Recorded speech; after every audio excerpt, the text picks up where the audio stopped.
Picture this. It's movie night, June 2012. You put on Ridley Scott's new movie, Prometheus, with clear expectations. It's an Alien prequel. Xenomorphs, facehuggers, body horror, you know, the usual. But what you get is something else entirely. A film that, instead of answering the alien origin question, raises deeper ones. Questions about our origins, our own creations, and why we're here. I have spent my entire lifetime contemplating the questions. Where do we come from? What is our purpose? What happens when we die? You see, Prometheus isn't just a sci-fi movie. It's an existential puzzle that forces us to confront some of the biggest questions about our existence. And walking out from this movie, the terror you feel isn't just from the monsters,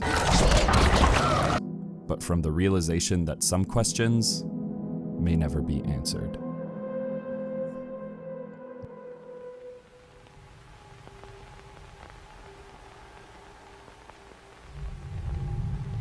What did he say?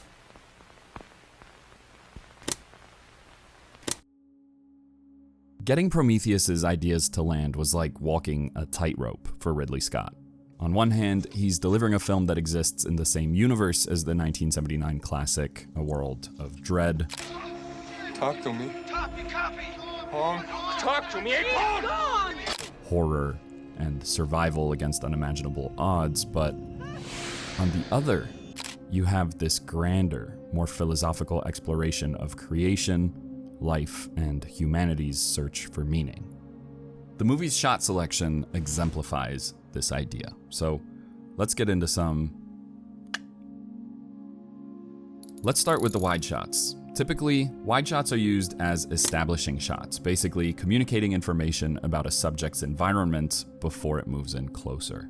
It helps the audience have a better understanding of a scene by giving it context.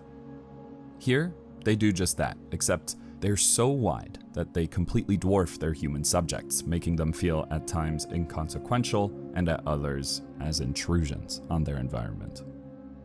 In doing so, these shots aren't just aesthetic, they're thematic, working in service of the movie's bigger ideas and reminding the audience of our insignificance in the face of the cosmos. The same can be said for most of the film's medium shots, which often isolate their subjects against backgrounds like here or here. In fact, all throughout the film, the shot selection works to isolate its characters and alienate them from their environment, driving home this idea of an intrusion. Light adds another layer to the film's visual identity by embracing contrast as a thematic vessel. The engineer's temple, where most of the film's horror extends from, is bathed in cold, harsh light and darkness, which contrasts directly against the warmer tones used on board the Prometheus. It's no coincidence that the ship's primary color palette is yellow dominant, creating a visual separation between what's inside and what's beyond. I think the movie's costume designer, Janty Yates, also made a fantastic choice to extend this visual play through to the spacesuits, which subconsciously help remind the audience that the film's characters are out of place in the engineer temple. Even though it isn't necessarily stated, it's constantly shown. Now, I could go on about the film's technical aspects that land its themes, the symmetrical mise-en-scène, the deliberate camera movements, or even its use of practical effects. But that would truly take hours, and there's something I really want to get to. The ribbon, if you will, that truly harmonizes all of the film's moving parts, something that, if it were missing, would nullify most of what makes this movie great. David, the heart of Prometheus's balancing act.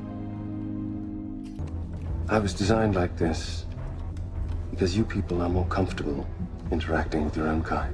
If I didn't wear the suit, it would defeat the purpose.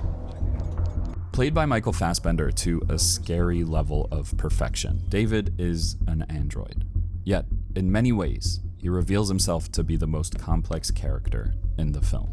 The trick, William Potter, is not minding that it hurts. While the human crew searches for answers to their own creation, David represents something more disturbing. A creation that has surpassed its creators.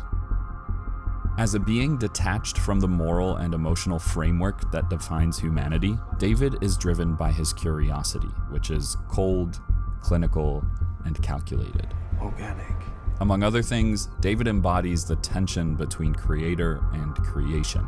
Although his intentions may seem malicious to his human counterparts, and by extension to the audience, I believe them to be more motivated by curiosity and his search for purpose. Why do you think your people made me? We made you because we could. Can you imagine how disappointing it would be for you to hear the same thing from your creator? David follows his own agenda, again and again and again and again and again, seeking to become a creator of life himself.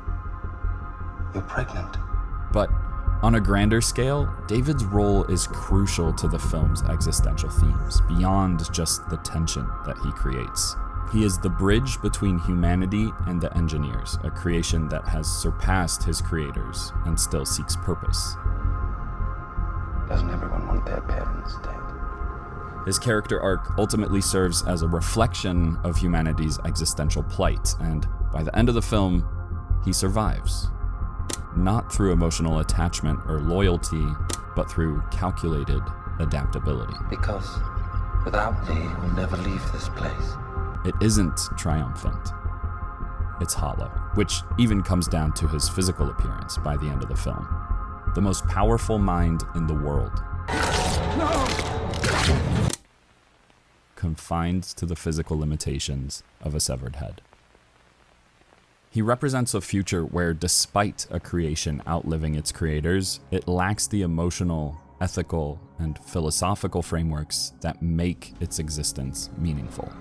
But that raises an even bigger question that turns itself towards the audience. Where does that leave us? So you're saying we're here because of a map? You two kids found in a cave, is that right? Are we, to the engineers, the equivalent of a severed head? Are we too destined to be forgotten, lacking the tools to find the answers we seek? David's dispassionate view of creation certainly points towards that possibility, reflecting the idea of what it might be to search for purpose in a universe that offers none. What happens when Wayland's not around to program you anymore? I suppose I'd be free. At its core, Prometheus is more than a prequel to Alien. It's an existential anvil that sits on the audience's chest for the entirety of its 2-hour and 4-minute runtime.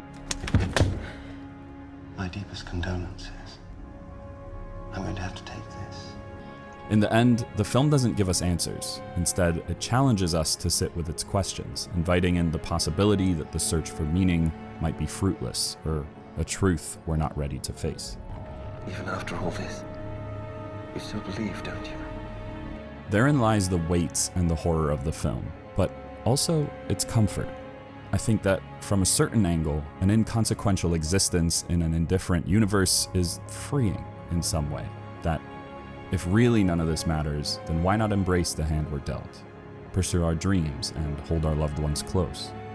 If this whole life thing has no meaning, then there's only one thing for us to do. Get to living. No pressure.